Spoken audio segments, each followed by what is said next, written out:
C'était Julie qui disait que ce roman doit être lu, par exemple, par des féministes même en Europe. Ce roman, c'est une bombe. On le lit une fois, on le lit deux fois. Je suis à ma 3e lecture et à chaque fois, je découvre quelque chose. Voilà, il faut vraiment le lire, il faut l'appréhender. Voilà, il faut en parler. Parlez-en autour de vous. Voilà.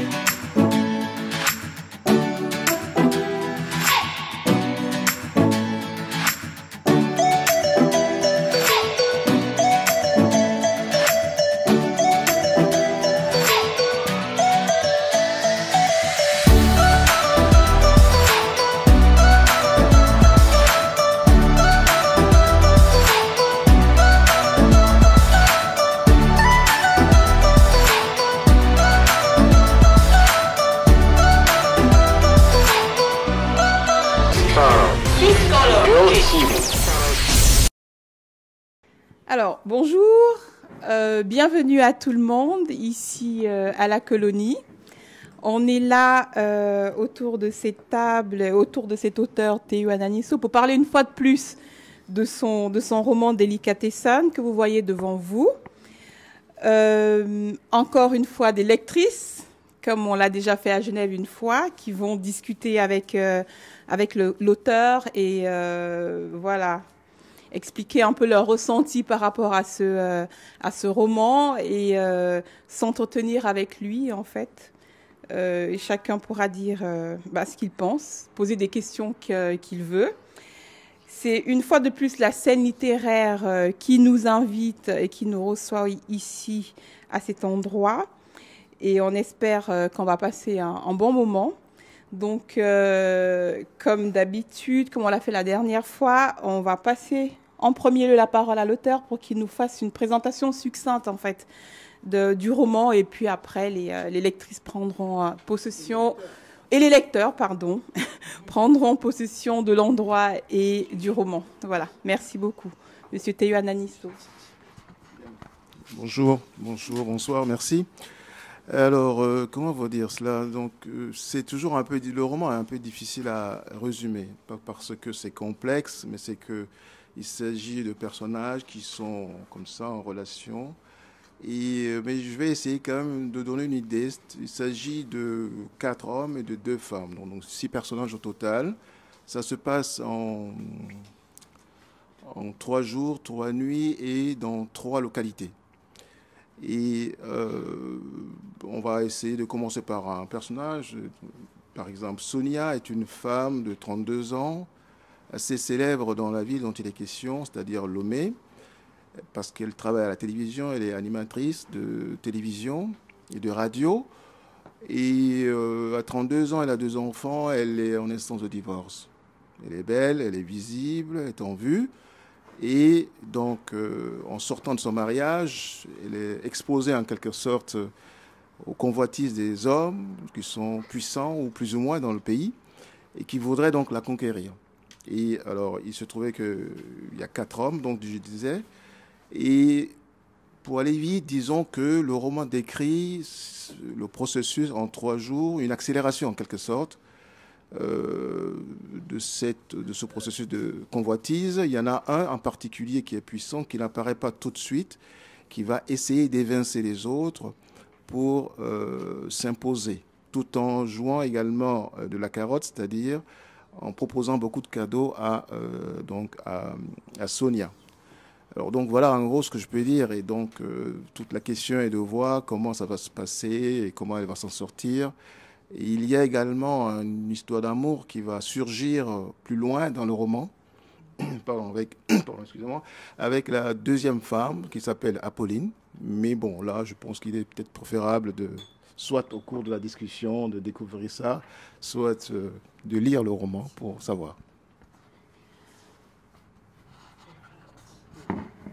Merci, bienvenue à Paris. Moi, d'emblée, je commence par le commencement. Pouvez-vous nous dire d'où vient ce titre peu commun, Delicatessen? Ça nous fait penser à Essen, qui signifie, si je ne me trompe en allemand, manger, délicatesse. Alors, et pourtant, dans le roman, il y a bien sûr de la délicatesse, mais il y a aussi beaucoup de turbulences.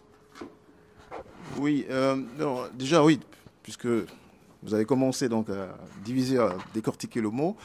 En gros, on peut dire c'est délicate, essen, c'est délicat, c'est manger délicatement, manger du délicat.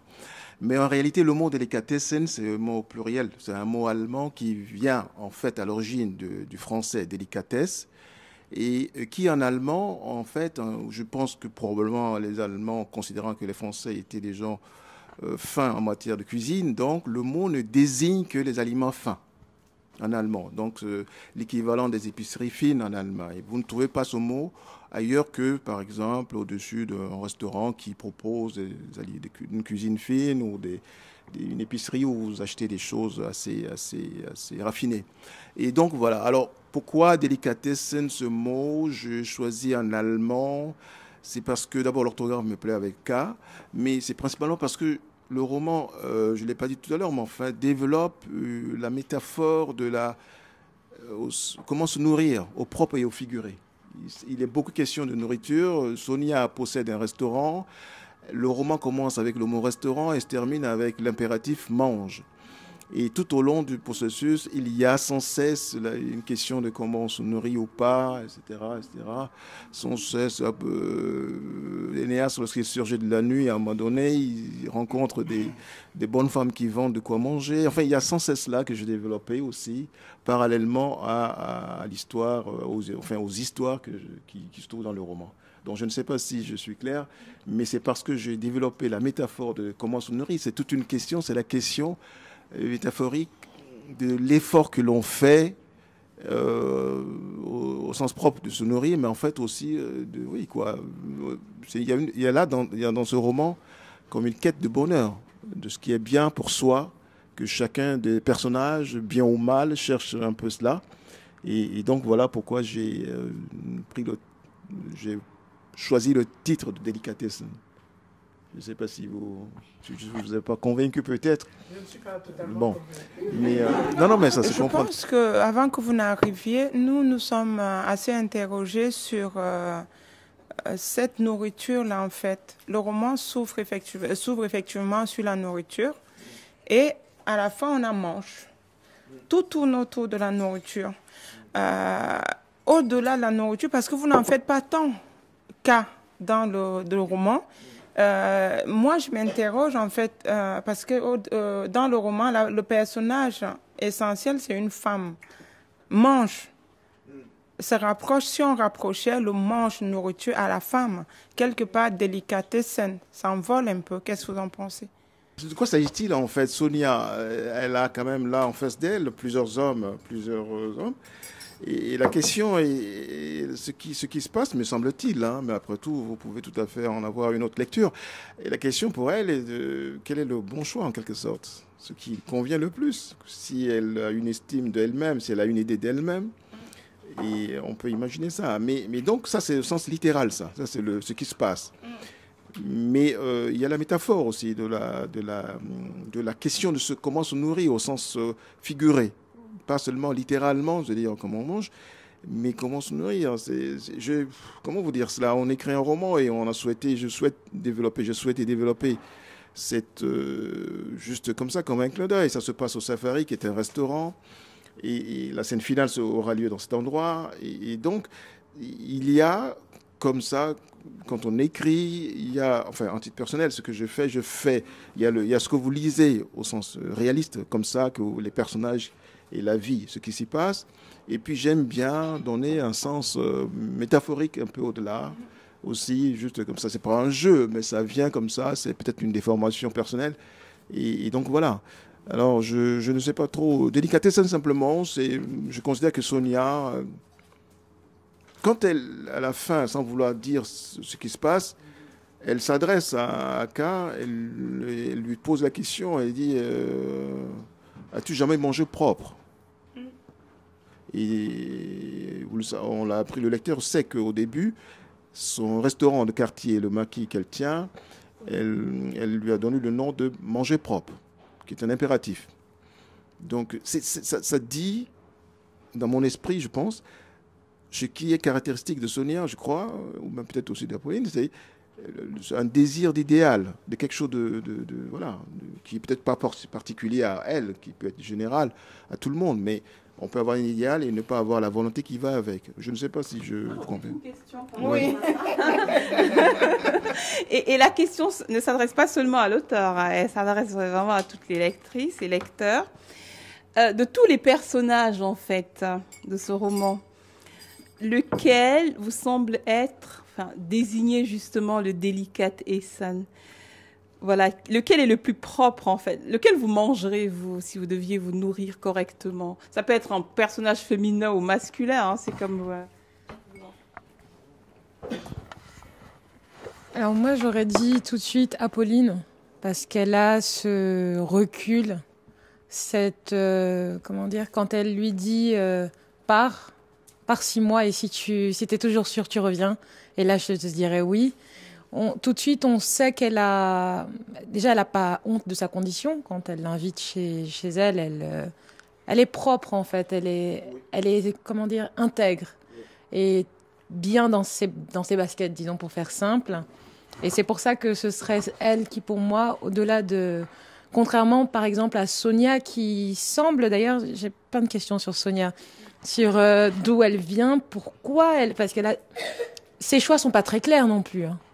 Elle pose des actes. Situer un peu Apolline dans le roman, pour ceux qui n'ont pas encore... Alors, Apolline est une jeune femme qui accueille Énéas, donc Énéas qui est je ne sais pas si je le prononce correctement, mais donc Énéas qui est le petit ami, l'un des petits amis de Sonia, qui l'accueille alors qu'il se retrouve dans une situation très difficile en pleine nuit, et qui est une jeune enseignante, mère célibataire, dont l'ancien petit ami vivant en Allemagne l'a abandonné avec son fils au Togo.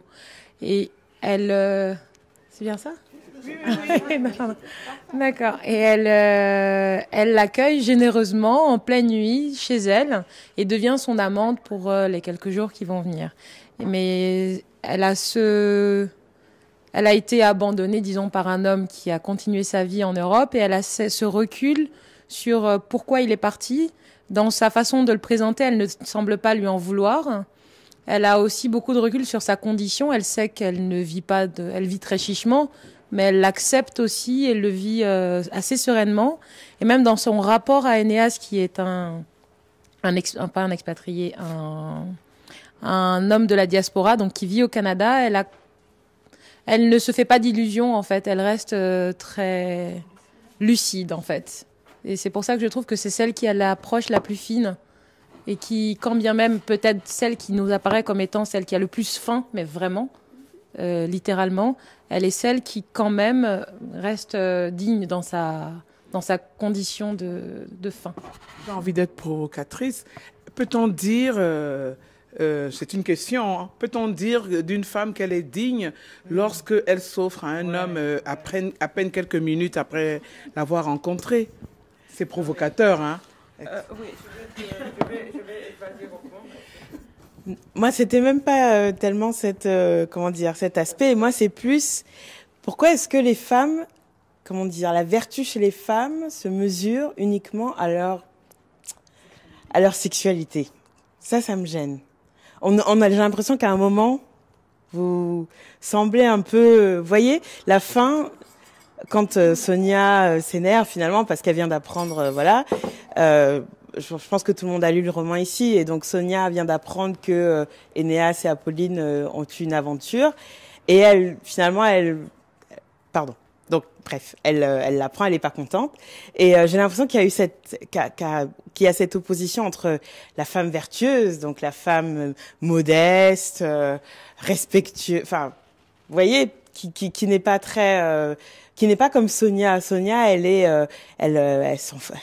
utilise les hommes quelque part aussi. Hein. Elle est pas seulement abusée. Là, on la trouve dans un moment de faiblesse, mais je pense que c'est aussi une femme qui. Donc, j'ai eu l'impression, j'étais un peu gênée par ce côté où, enfin, gênée. Non, enfin, pas négativement, mais comment dire ça. Ça m'a interrogée. Voilà. Et donc j'aurais aimé savoir si c'est quelque chose que vous vouliez nourrir, une réflexion que vous vouliez nourrir, ou bien c'est peut-être juste moi. C'est-à-dire quoi que j'aurais là-dedans développé l'idée de la femme vertueuse. Apolline qui serait vertueuse à la fin. La Marie Madeleine. Bon, là, non, sincèrement, bon, évidemment, vous me le croyez pas, mais quand je l'écrivais, je n'avais pas comme ça en tête. Peut-être inconsciemment, on ne sait jamais. On n'est jamais maître absolu de soi et de ce qu'on cache inconsciemment. Mais en fait, là, comme ça, inconsciemment, non. C'est pas comme cela que je perçois. Je ne perçois pas Sonia comme celle qui n'est pas, comment dire cela, je ne sais pas comment vous l'avez, vertueuse, et que Apolline ne le serait pas. L'idée d'abord, ce n'est pas quelques minutes. Si Apolline et Énéas passent, donc, j'allais dire, au lit, c'est quand même pas mal. Mais comment dire cela, mais justement, est-ce qu'on doit pouvoir juger de cela par la durée? Est-ce qu'une journée plus tard, s'il était revenu à Énéas le lendemain et qu'il se retrouvait à l'hôtel ailleurs, est-ce que ça aurait été plus digne, plus convenable? Moi, précisément, non. Je pense, mais là, vraiment, naturellement, vous aussi, vous pouvez avoir votre opinion. Je crois qu'Apolline mine de rien, elle est très forte. Elle est audacieuse même. Et il ne faut pas non plus oublier que... Et comment vous dire cela? En fait, je conçus cette histoire... Je voulais au départ écrire une histoire d'amour. Il n'y en a pas beaucoup, je pense, ou très peu dans la littérature africaine. Et mon intention était au départ cela. Et bon, on n'est jamais maître de son inspiration. Et c'est au fur et à mesure que j'ai eu à développer Sonia et Apolline apparaît. Et Apolline apparaît en quelque sorte... Là où c'est aussi un peu la dimension métaphorique dont je vous parlais, Énéas, en quelque sorte, surgit de la nuit, où il s'est retrouvé sans le vouloir. Il disait, dans le noirceur de ce pays, ça peut se comprendre littéralement, comme ça peut se comprendre métaphoriquement.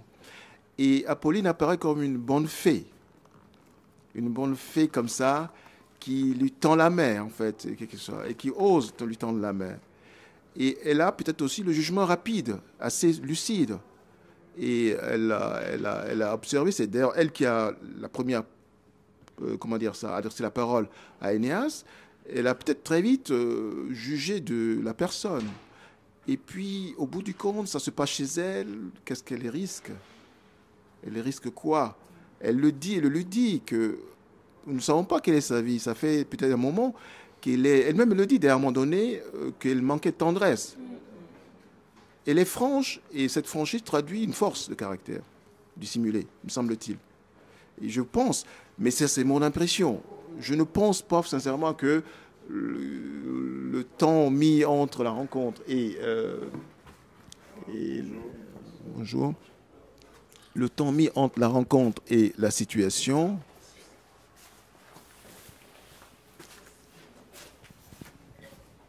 Je ne pense pas que ce soit forcément un critère, je crois.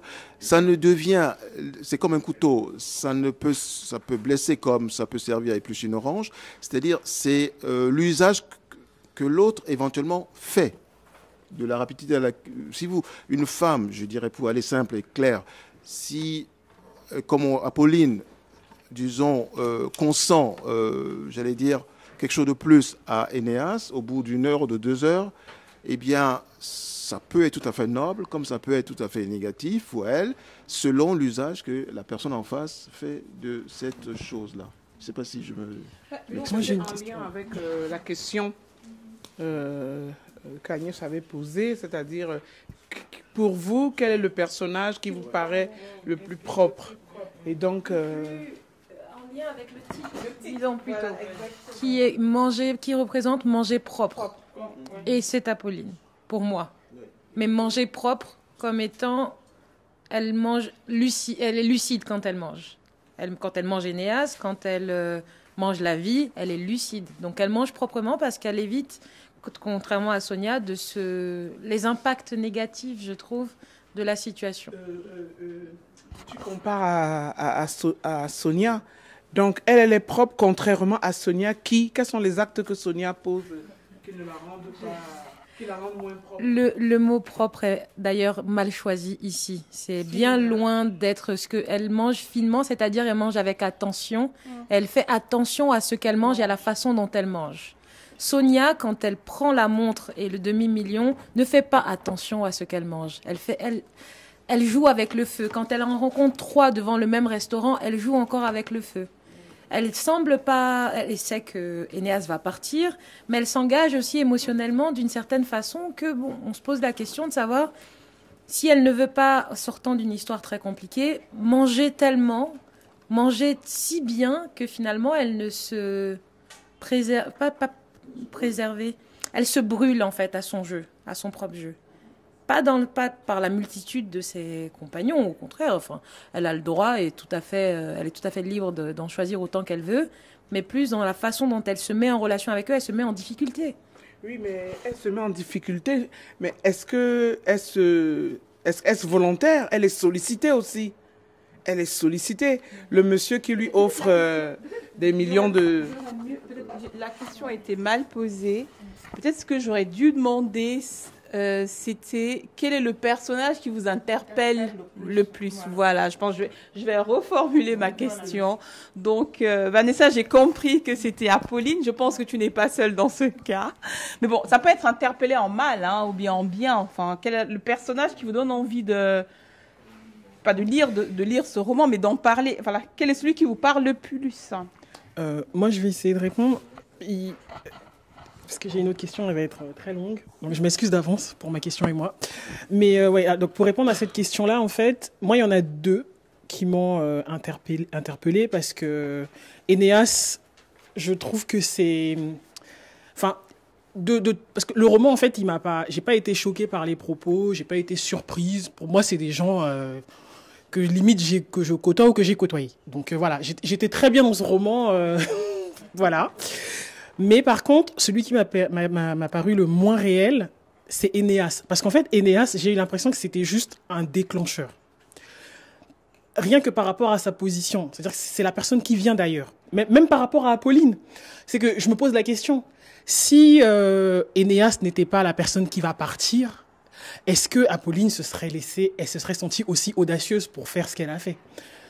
Sans jugement ou quoi, parce que c'est quand même, ça tombe quand même très bien. Il est là, il va pas rester longtemps. Ça fait longtemps que j'ai pas vécu telle chose. En plus, il est tendre et tout. Bon, voilà, je me lâche et je fais ce que j'ai à faire. Maintenant, Énéas, il est une espèce je parle de déclencheur parce que il renvoie toujours, il met toujours les gens face à leur propre personnalité. Que ce soit Jean Aka, c'est-à-dire que voilà, c'est le jeune beau gosse. Il est éduqué et il n'a même pas besoin de faire étalage de son argent pour avoir Sonia. C'est le seul, en fait, qui n'a pas besoin d'avoir des biens et tout. Il est juste lui et il a la fille. Le personnage que j'ai le plus aimé, c'est-à-dire que parce que lui, vraiment, c'était épidermique. Je l'ai détesté. C'est Victor. Voilà. Pour moi, ce mec, il est là par flash dans le roman, mais qu'est-ce qu'il est antipathique. Et lui, c'est tout l'inverse. C'est-à-dire que voilà, Énéas représente tout ce qu'il aimerait être. Tous les choix qu'il aurait dû faire. Parce qu'à chaque fois, il se pose la question, j'aurais peut-être dû faire mon droit, ce pays, machin. Pour Sonia, Énéas, c'est ce qu'elle peut avoir de mieux. C'est-à-dire qu'elle peut avoir tous les hommes qu'elle veut, mais la relation la plus saine, la relation la plus épanouie, elle peut l'avoir avec ce type d'homme-là. Et donc, pour moi, c'était Victor et Énéas, ce sont les personnages qui, pour moi, ils conduisent le roman.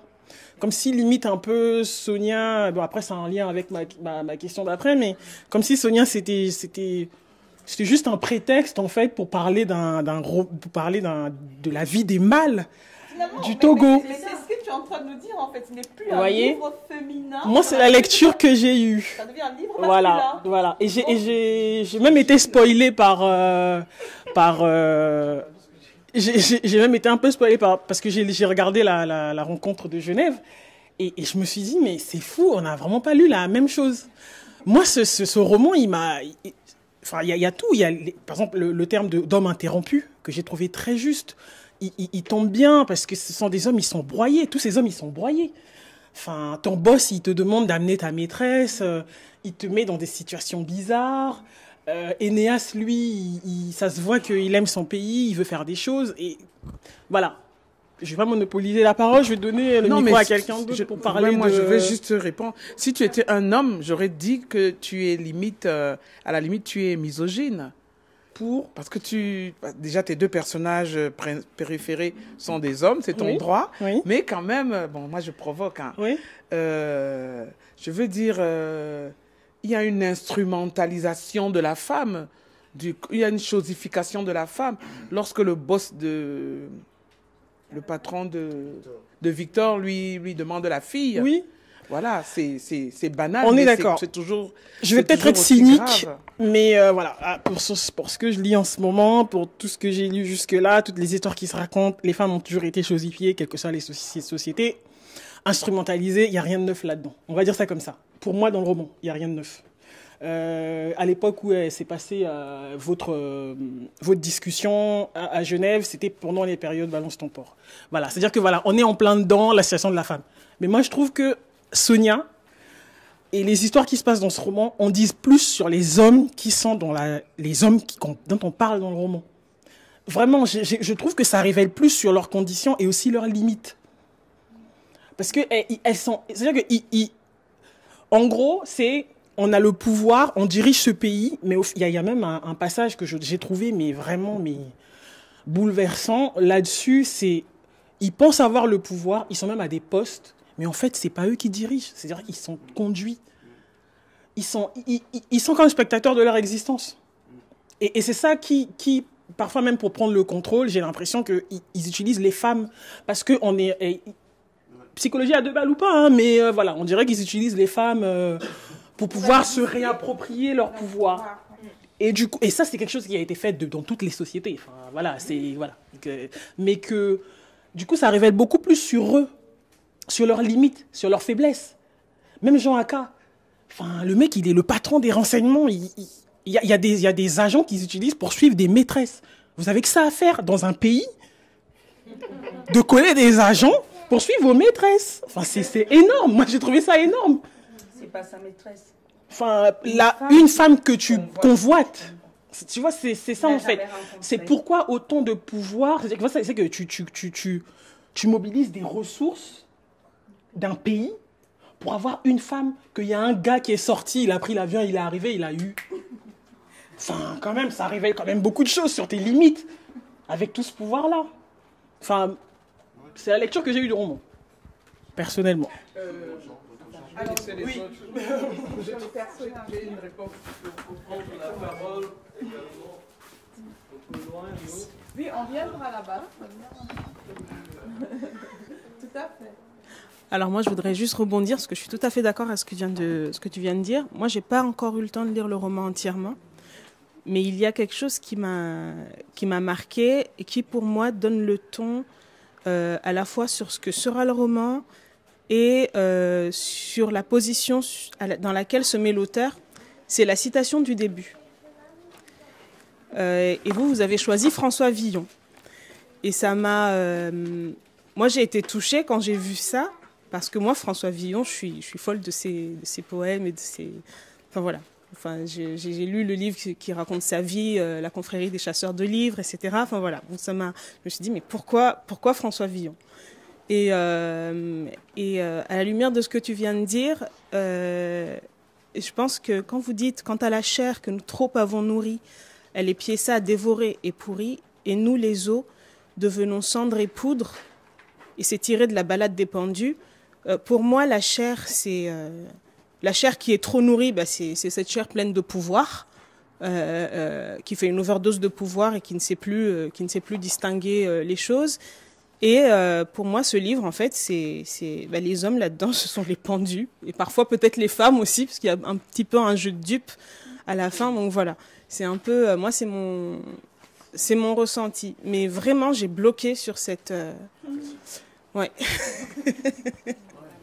Donc, pourquoi François Villon, peut-être? Mais voilà. En l'occurrence, rapidement, avant de laisser la parole, parce que ça m'intéresse vraiment beaucoup la lecture qui est faite de ce roman. François Villon, parce que, bon, déjà, dans le texte, la citation plus longuement, elle revient là-dedans, dans le roman. Mais c'était, comment vous dire ça, c'était comme un regard un peu, j'allais dire comme ça, d'en haut, sur les hommes, les femmes, enfin les humains dans leurs agitations. Tout ce qu'on fait pour, finalement, c'est ce qu'elle dit un peu. Tout ça pour ça. Enfin, vous voyez, tout ce qu'on fait, s'agit. C'est un peu, dans cette citation, c'est un peu cela, la balade des pendus. Voilà, donc la chair, finalement. Et il demande naturellement au frère Gemard d'avoir pitié. Parce qu'il y a aussi, je développe à un moment donné aussi l'idée de la pitié, au bout du compte, que l'homme doit éprouver pour lui-même. Parce que nous sommes finalement tous sujets à tout ce dont nous parlons, ce que nous déplorons d'une manière ou d'une autre. Et donc voilà, François Villon, c'est un regard d'ensemble, mais c'est une citation. Voilà. Parce qu'à un moment donné, dans cette partie finale, il est beaucoup question de... Parce que Énéas est un poète, fait souvent des citations de poésie, et en quelque sorte, il a une perception soudaine d'ensemble de la chose, de la situation. Et il y a comme ça un effort inconscient ou involontaire de regarder, quoi, et de s'apitoyer peut-être sur soi-même, sur la vie, sur ce que c'est avant, aujourd'hui, demain. C'est ce qu'elle dit d'ailleurs, que voilà, ça a toujours été et que ça va se recommencer en quelque sorte. Je ne sais pas si je suis clair, mais bon. J'aime mieux là, laisser les autres parler. Je ne sais pas, Léa peut-être, je ne sais pas qui. Ouais, donc je voulais d'abord saluer Ngwan parce que c'est à cause d'elle que j'ai vu je dirais pas ce tapage médiatique, mais cet excellent travail qu'elle a fait. Et donc, je m'appelle Bahamadou, je suis originaire du Sénégal et j'habite dans le 19e. Donc, je voulais saluer d'abord son travail. Et puis, je voulais vous interpeller sur 2 points, vous, en tant qu'écrivain, parce que j'ai pas encore lu le roman, mais il apparaît dans les discussions que j'ai entendues aujourd'hui ici. La première question que vous semblez poser, c'est au niveau de la diaspora, quelle direction, quelle orientation on entend donner à notre vie dans le cadre, en tout cas dans ce conflit entre tradition et modernité, entre rapport et homme-femme. Ça paraît transparent. J'ai envie de lire tout de suite quelle réponse vous donnez à cela, à cette question.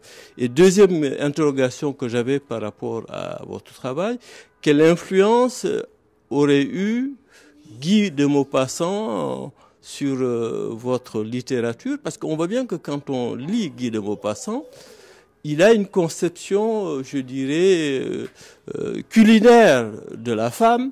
La femme, c'est un objet de convoitise qu'il a envie de consommer et que, en même temps, on l'a interprété aussi comme étant le chantre aussi de la liberté. Est-ce que dans ce conflit entre tradition et modernité, entre ce qui est propre, ce qui n'est pas propre, qu'est-ce qui, par rapport à nos références culturelles, est propre ou ne l'est pas? Et c'est ça aussi la question, me semble-t-il, mais j'ai pas encore lu votre roman, j'ai envie de le lire et de réagir et de faire une présentation là-dessus. Mais ces questions aussi traversent aussi, je dirais, elles sont, je dirais pas universelles, mais quand j'étais l'autre jour aux États-Unis, les femmes américaines disaient, nous, on a un problème aussi de pouvoir, comment garder nos hommes. Donc c'est ce problème de liberté, de propreté. Et se disait, mais comment vous, en Europe, les couples peuvent rester, je ne dirais pas le couple au sens traditionnel, le mariage, mais également entre cette liberté et cette contrainte du couple, comment vous avez pu gérer cette question? Donc voilà, ces questions sont soulevées. Et le problème aussi de la rencontre de cette nouvelle génération qui est née ici. Moi, j'ai pas mal de mes cousines également qui ne sont ni mariées avec les cousins d'Afrique, ni mariées ici, qui sont plus qui elles sont.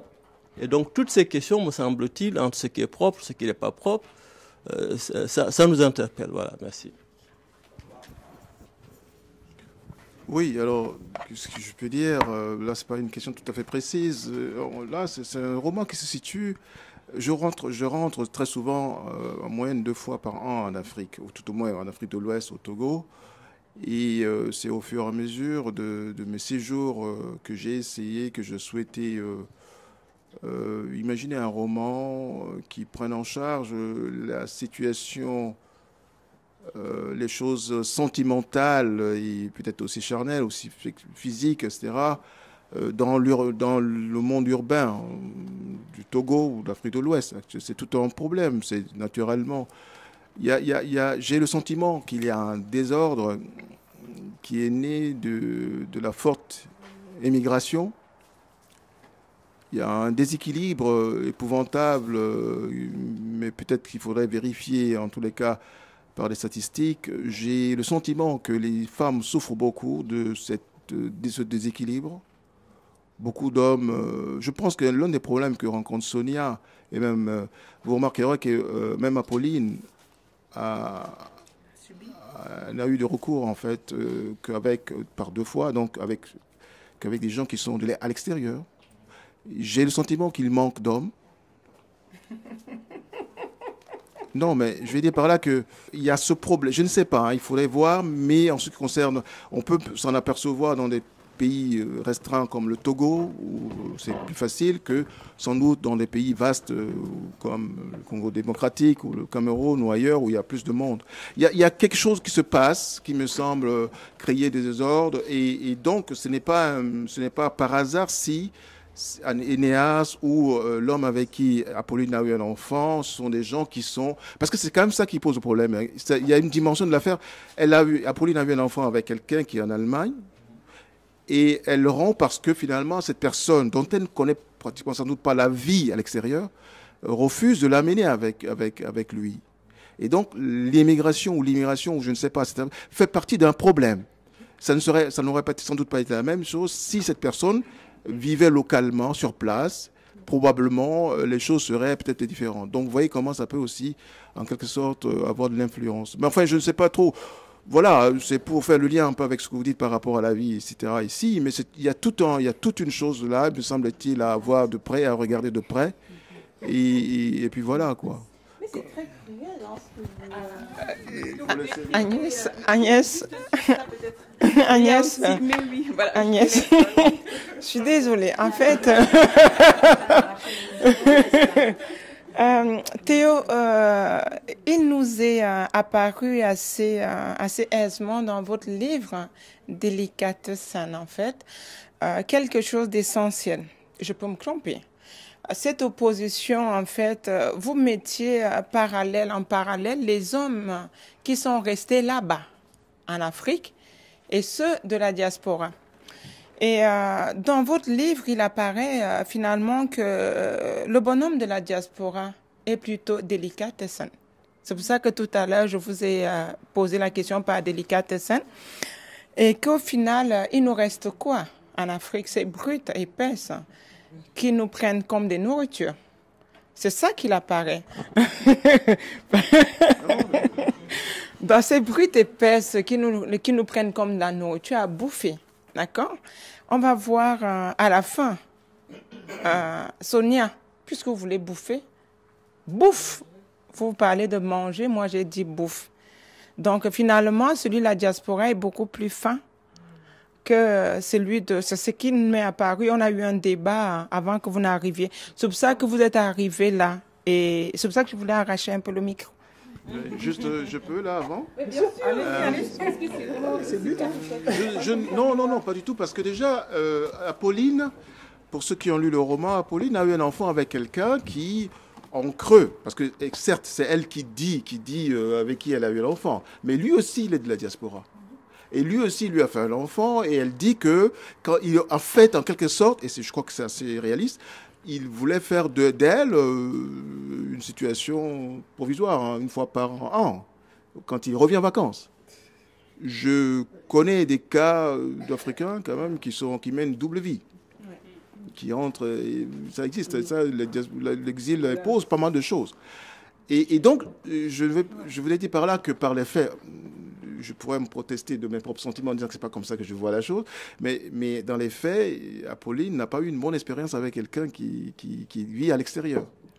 c'est plein de dangers, là. C'est quelqu'un qui vit, qui même on ne savait pas. C'est-à-dire, l'Europe, c'est loin. Donc, elle ne sait de sa vie là-bas que ce qu'il lui dit. Donc, c'est plein de risques. Ce n'est pas comme ça que je vois la chose. Mais je voulais dire, il y a une situation de fait que il y a pas mal, plus d'hommes que de femmes qui partent en exil. Et que je pense, à mon avis, que ça influence la vie de tout le monde. Ça détermine beaucoup.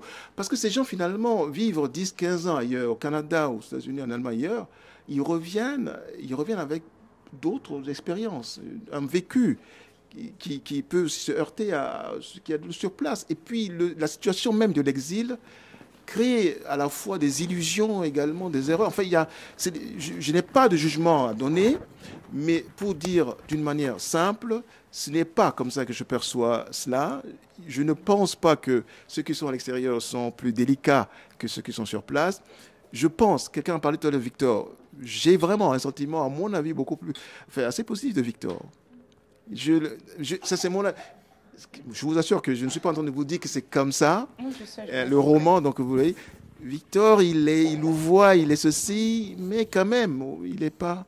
Je ne le vois pas tout à fait complètement négativement. Mais bon, voilà, je vous laisse parler, vous pouvez me dire. Et surtout, Pélagie, oui. Bonsoir. Je vais d'abord répondre à la question d'Agnès à propos des personnages qui ont touché. Moi, je suis quelqu'un qui... Je n'ai pas jugé le livre en général, ni de la politique, ni des lieux, mais vraiment des gens. Parce que pour moi, les gens ne sont pas ici ou là. Ils sont d'abord eux et ils sont dans le monde. Et pour cela, j'ai eu un sentiment très positif vis-à-vis d'Apolline. Parce que pour moi, c'est le personnage le plus positif. C'est le personnage qui reconnaît un homme en détresse, sans avoir à beaucoup y réfléchir en quelques minutes, qui lui tend la main. Parce que cette main tendue, ce n'est pas juste pour rendre service à Énéas, mais c'est parce qu'elle écoute aussi son besoin de tendresse. Et se dit, voilà une opportunité, à la fois pour moi et à la fois pour cette personne qui semble perdue et qui en profite. Et d'ailleurs, elle est tellement sincère qu'elle dort sur la natte et quand Énéas lui demande de monter, elle dit, surtout tu ne me touches pas. Mais en réalité, c'est elle qui le chope dans le lit plus tard. Donc, je te dis, mais elle a dit non, voilà. Et je vais un peu contredire l'auteur. Pour moi, il n'y a pas d'histoire d'amour dans ce livre, à aucun moment. Parce que l'histoire entre Énéas et Apollinaire, c'est une histoire d'opportunité et de saisir une opportunité. Et quand je vais dire ça, je vais rejoindre le sujet présent qui est l'immigration, la diaspora. On a tous immigré, d'ailleurs on parle ici d'Afrique. Après, je me demande, est-ce qu'on est légitime? Est-ce qu'on devrait parler d'Afrique, de ce qui s'y passe? Énéas, dans le livre, il se pose sans cesse la question de l'Afrique va mal, mon pays va mal, cette côte va mal. C'est sûr qu'il a visité les côtes canadiennes, il a vu comme elles étaient belles. Il regarde cette côte, c'est exactement la même côte, c'est la même mer, c'est la même chose, mais c'est moche. Les gens qui y sont mal. On connaît la Côte d'Azur, on connaît le Seychelles, et c'est pas la même chose que Kribi. Et quand tu es là, tu te dis, moi j'ai immigré, qu'est-ce que je peux faire? Il est tout aussi impuissant qu'Aka et Victor. Parce que pour moi, c'est tous des hommes impuissants. Tous.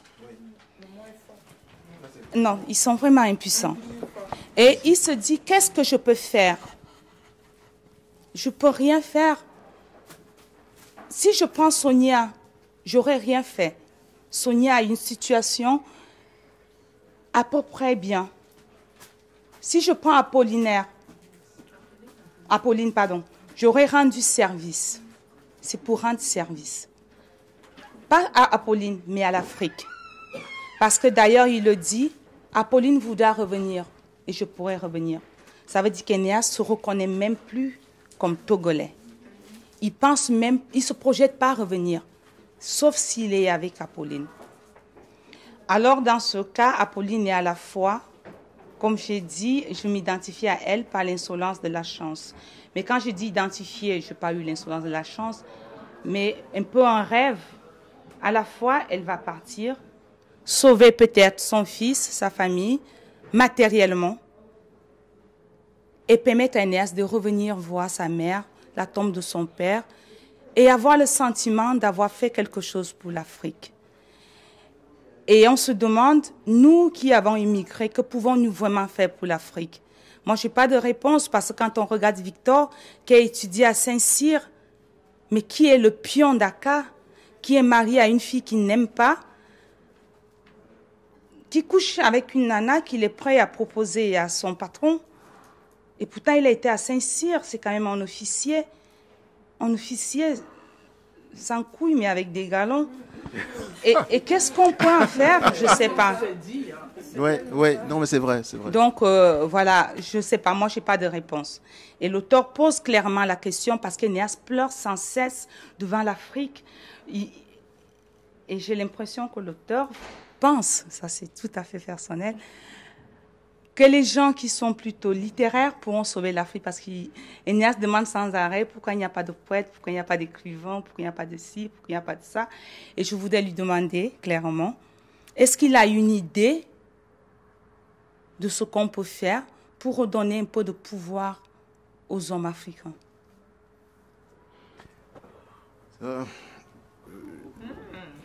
Je crois qu'on peut applaudir, non? Ouais. Non, je te remercie vraiment beaucoup de cela, cette lecture d'ailleurs. Pour essayer de répondre, pour essayer, et d'autres peuvent peut-être aussi tenter des réponses sans doute plus pertinentes. Dans la partie où il dit cela, il se pose la question, quand il visite la ville de ses parents, et il se pose la question de savoir pourquoi depuis tout ce temps il n'y a pas eu ça. En fait, c'est dans l'ordre, avec l'idée que, en fait, l'art littéraire, je ne sais pas, comment vous dire, je suis auteur, donc ça peut paraître un peu bizarre ou biaisé, mais en réalité, l'art littéraire, et c'est ce que vous entendez démontrer, c'est l'art de tout le monde. Si je suis informaticien, si vous n'êtes pas informaticien, vous êtes exclu, vous êtes extérieur à cela. Il y a des activités humaines comme cela, de tout temps, qui relèvent de ce qui appartient à tout le monde, au sens où c'est la vie qui est prise. Si vous remarquez, on parle de la vie, en fait. Quand on prend un roman, finalement, c'est de la vie qu'on parle, et de tout ce qui est dit. Et donc, il se dit que si ce travail-là de conscience, en fait, de réflexion sur soi, en quelque sorte de mettre un miroir et de se voir dans le miroir, parce que c'est cela l'art littéraire, si ce travail avait pu commencer plus tôt ou plus longtemps, sans doute qu'au fur et à mesure des générations, il y aurait eu éducation. L'homme, c'est-à-dire que, il le dit d'ailleurs que dans cette société, bien entendu qu'il y a des gens qui sont nés sensibles, mais qui, du fait de la minorité ou pas, ont pu être matés par les habitudes. Et donc, c'est dans le cadre, dans le biais, c'est ce qu'il pense, de ce travail que, comme nous sommes en train de le faire, en prenant conscience de nous-mêmes, de la vie, en réfléchissant sur nous-mêmes, eh bien, on s'habitue, parce qu'il me semble que on s'améliore, pardon, parce que partout ailleurs, c'est ce qui a été fait, sans cesse. C'est-à-dire, il y a la vie au quotidien où on court, on fait ci, on fait ça, et puis il y a, chaque société dégage des individus qui sont contemplatifs, sont artistes, vous voulez, et qui prennent le temps, non pas de courir après le gain, c'est pas péjoratif, je suis pas en train de comparer en disant que c'est bon ou pas, mais qui, par les tempéraments, donc, sont contemplatifs et qui, eh bien, permettent aux autres de réfléchir soi-même. Et c'est ça qui est un peu cela, parce que quand je finis là, quelqu'un m'a dit, voilà, je crois que c'est toi qui m'as dit sur Facebook, on dit, ah oui, mais voilà, il faudrait que les hommes lisent aussi ce roman, etc. C'est ce que tu sous-entends sans t'en rendre compte peut-être, c'est que c'est ce travail éducatif que tu es en train de souhaiter, que des gens africains, hommes qui seraient insensibles parce qu'ils se posent pas la question, ils se posent d'autres questions beaucoup plus utiles, enfin aussi utiles, eh bien en lisant, peuvent s'arrêter, c'est-à-dire faire une parenthèse, lire et penser, dire mais rien ne va de soi dans la vie humaine. Nous ne sommes pas des animaux programmés qui déployons un programme, quelque chose dès le départ jusqu'au bout. Nous sommes des êtres libres, en fait. Nous avons certes une part animale, mais nous sommes sans cesse quelque chose d'ouvert, et qu'on on évolue. Et donc ça passe par l'auto-éducation, je pense. Je ne sais pas, j'improvise un peu, mais enfin bon, bref. Voilà. C'est en lien avec ce qu'elle a dit. Pélagie, je crois, tu as parlé de comment redonner de la puissance. Je profite de quand vous parlez, s'il vous plaît, regardez ici. Par là. Ah, d'accord. C'est plus, c'est entre vous là-bas. Non, ensemble. Donc, regardez par ici aussi et les deux là-bas. Merci. Donc, je revenais sur le fait que tu disais que comment redonner de la puissance aux hommes, parce que tous les hommes du roman semblent être impuissants. Et moi, du coup, j'ai pas du tout eu la lecture du livre pour écrire un livre d'homme, plutôt un livre de femme. Et j'ai l'impression que reposséder la femme apparaît pour ces hommes dépossédés de leurs aptitudes comme le moyen de se réhabiliter dans leur position d'homme. Et c'est pas n'importe quelle femme qu'ils veulent tous posséder. Elle est divorcée, donc aucune on pourrait croire que dans l'idée de Sonia, être la femme d'eux n'est pas l'apanage de. Enfin, c'est pas ça qui va faire d'elle une femme à part entière. Elle a son propre commerce. Elle est tout ce qu'on pourrait croire être une femme tout à fait indépendante, libre, dans son pays, en vue, avec. Elle est belle. Elle a vraiment tout ce qui peut faire penser à une femme libre. Et le roman me fait penser que pour les hommes qui sont impuissants, retrouver leur puissance, parce qu'Énéas n'est pas moins impuissant que face à tout ce qu'il voit et face à son souhait de retrouver son Afrique un peu. Enfin, c'est pas forcément le personnage que j'apprécie le plus, mais ils ont donné l'impression qu'enlever à la femme libre sa liberté va leur redonner leur masculinité, leur virilité. Et moi, c'est ça qui me pose problème dans ce roman, parce que Sonia, bon, après, j'aurais d'autres questions sur Sonia aussi, mais je ne comprends pas que tous ces hommes aient l'impression que réduire à pas grand-chose une femme qui a réussi à s'extraire de tous ces carcans va les remettre les réhabiliter. Je ne comprends pas pourquoi Est-ce que c'est quelque chose que vous pensez vraiment ?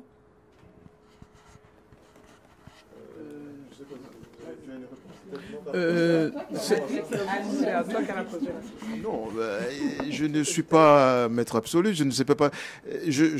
Vraiment, j'apprécie beaucoup le biais, l'angle, enfin, ce que vous êtes en train de dire aussi tout à l'heure. Mais je vais dire, il faut rapidement, et c'est dit quelque part dans le roman, à partir du moment où les choses deviennent dangereuses pour Énéas. Et la première occurrence, lorsqu'il réfléchit à l'Afrique, quand Sonia est venue le voir pour lui dire, voilà, nous sommes écoutés, etc. Je crois que très vite, c'est-à-dire qu'il faut, je pense que cette histoire, et il est dans le roman même, je pensais à un moment donné, intituler le roman « Les hommes interrompus ». Mais je ne voulais pas non plus exclure dans le titre les femmes ou pas, enfin, il y a tout ça qui a joué. Je pense, il faut quand même honnêtement le dire, l'impuissance des hommes, c'est une impuissance que je pense, je ne sais pas ce qu'il en est dans des pays comme le Ghana, où j'ai visité, ou le Kenya, l'Afrique du Sud. Des gens là-bas accomplissent un État, une nation. Ils font quelque chose. Et l'Afrique francophone, les hommes de l'Afrique francophone, et si vous allez dans des pays comme le Cameroun, si vous allez dans des pays comme la Côte d'Ivoire, ils sont bloqués. Ils sont littéralement bloqués. J'ai vu de près, dans mon parcours, j'ai eu à rencontrer au Togo des gens qui ont fait des études comme l'ENA en France, qui ont fait des carrières, mais qui arrivent à l'âge de la retraite, mais qui n'osent pas, qui n'ont pas osé, et qui ont joué inférieur à leur niveau, par la force des choses. Et donc ces gens sont bloqués. C'est-à-dire que, et c'est littéral que, ou bien ils se déploient, ou bien ils risquent la mort. C'est une réalité que les Africains doivent savoir. Mais ça, c'est systématique. Ça, je le dis, et je le dis ouvertement, c'est enregistré, je le dis.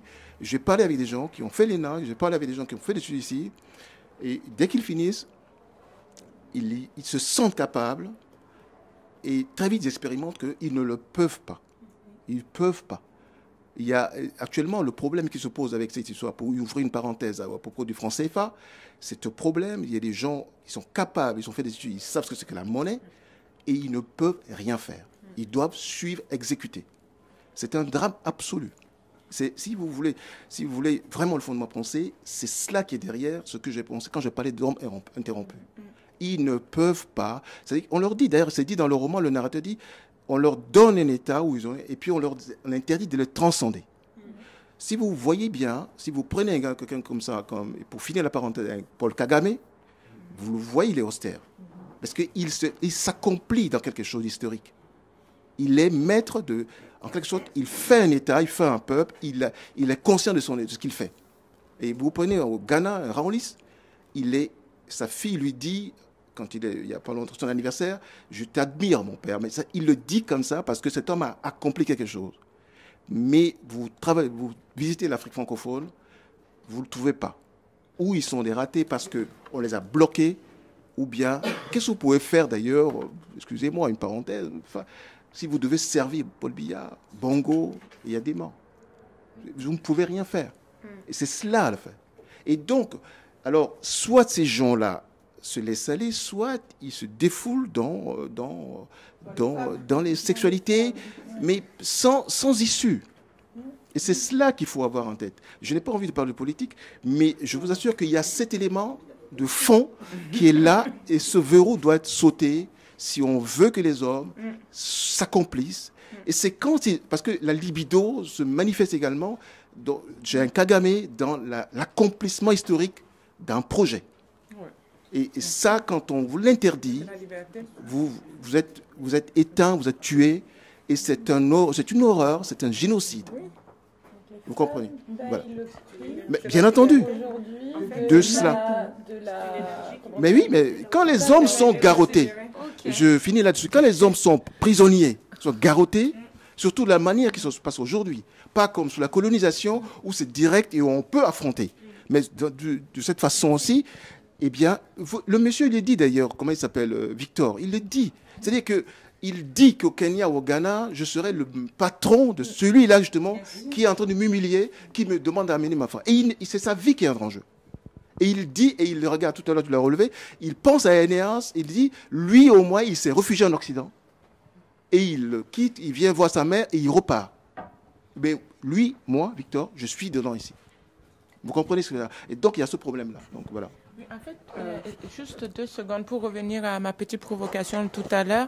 C'est un peu ça que vous l'avez sorti un peu plus tard. La liberté, en fait, au final, qu'a Enéas, qui lui est parti, ceux qui sont partis reviennent, ils sont peut-être impuissants, mais ils restent libres.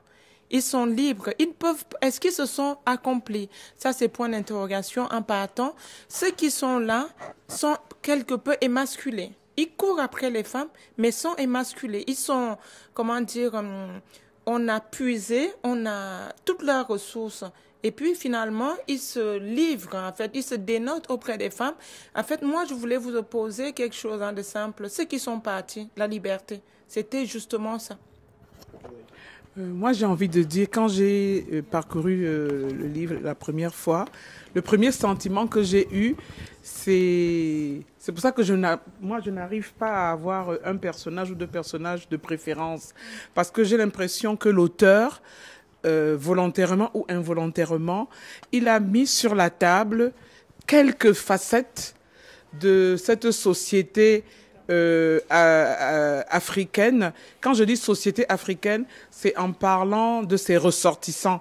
Donc, dans la société africaine, je mets les résidents géographiques et puis ceux de la diaspora. Je dis ça, j'ouvre une parenthèse parce que sur les réseaux sociaux notamment, moi je fais partie de ceux qui fustigent dans les débats, qui tirent à bout portant sur ceux qui disent que les gens de la diaspora, taisez-vous parce que vous ne vivez pas le quotidien dont vous êtes, par exemple, en l'occurrence, moi qui suis d'origine camerounaise, vous êtes moins camerounais que nous, en d'autres termes, hein. Il y a déjà eu ce débat-là et moi je dis non, on est camerounais ou on est du monde ou on est français, voilà. Où que l'on soit. Pour revenir au sujet, j'ai l'impression que volontairement ou involontairement, ou alors dans le cheminement de son écriture, l'auteur a mis sur la table des Africains qui se posent la question suivante. Africains, c'est-à-dire hommes et femmes qui se posent la question suivante. Comment aimer Parce que aimer, pouvoir aimer, c'est aussi une forme de liberté. Comment aimer lorsque on est imbibé de cette résilience liée à ses mains garottées, voilà. Comment aimer, c'est comme si, voilà, chacun a envie d'aimer tout simplement, chacun a envie de posséder, chacun a envie d'avoir du pouvoir, chacun à son niveau, parce que cette jeune femme qui travaille à la télé, elle pouvait se contenter de ce travail. Mais pour grignoter un peu plus de liberté, elle dit oh, c'est pour mon plaisir que j'ai ouvert un maquis, un restaurant. C'est juste pour mon plaisir. Même quand on lui propose de lui donner les moyens d'agrandir, elle refuse. Bon, là, c'est aussi, je pense que c'est pour ne pas être embrigadée par la personne qui lui propose cela. Donc, moi, c'est ça, en fait. Moi, j'ai mis les acteurs en présence en face de l'amour, un amour pas impossible parce que ce serait vraiment aller se jeter dans la mer et puis on n'en parle plus. Un amour difficile à vivre à cause de cette résilience. Voilà. C'est ça. Rapidement, mais tout à l'heure, Pélagie a dit, c'est vrai, moi je disais que je voulais écrire une histoire d'amour et elle m'a dit qu'il n'y en a pas d'amour. Et je pense que le contexte, il est possible. Bon, ça n'engage que moi, peut-être, mais je dis que dans l'état actuel des choses, cette chose est impossible. C'est impossible. Et c'est impossible non pas du fait des individus, parce que plus qu'ailleurs, mais c'est impossible parce qu'il y a un dispositif. Et ce dispositif-là empêche simplement des gens de vivre. Et c'est ça la réalité de l'Afrique francophone. Non, mais c'est un fait. C'est un fait. Et le constat qui a été fait, très intuitivement, c'est que ce sont des gens impuissants. L'Afrique francophone est remplie de gens impuissants. Lorsque vous ne pouvez pas... Il est question dans le roman, à un moment donné, de dire on vous donne une maison dont vous n'avez pas la clé. Ou les clés. Mais c'est cela. C'est tout. Mais qu'est-ce que vous pouvez faire dans cette affaire? L'amour, je dis l'amour, ce n'est pas seulement un peu, c'est la liberté. C'est l'exercice de la liberté. C'est la liberté, c'est la souveraineté. Si vous n'avez pas... C'est pas une vie. Hein. Mongo Betty a dit, nos enfants un jour s'étonneront qu'on ait cru vivre dans l'Afrique francophone telle qu'elle est. Il a dit ça, quand j'étais étudiant, il avait dit ça quelque part. Et il a dit ça, que nos enfants s'étonneront que nous ayons cru vivre ça. C'est pas possible. Mais moi, je trouve très... Enfin, je vais... Juste une petite question, parce que là, ça m'interpelle vraiment. Parce que moi, je suis toujours partie du principe que même lorsqu'on n'a rien, lorsqu'on est vraiment mal, la seule chose qu'on peut avoir à côté, c'est l'amour. Mais non. La liberté. Même lorsqu'on n'a pas de liberté, on peut se réfugier dans l'amour. Là, vous m'apprenez que... Qu'est-ce qui sauvera l'Afrique? Qu'est-ce qui redonnera de la puissance aux hommes africains? Pourquoi est-ce que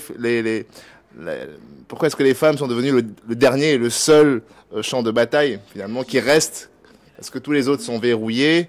Je crois, une des réponses, pour moi, dépend beaucoup du courage des artistes, en fait.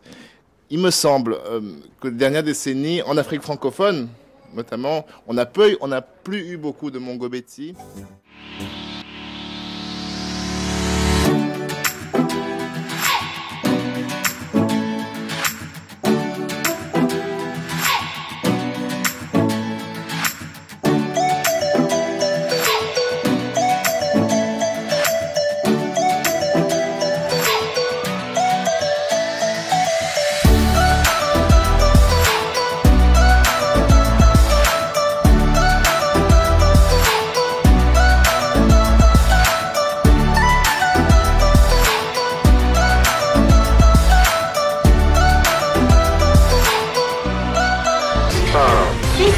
World TV.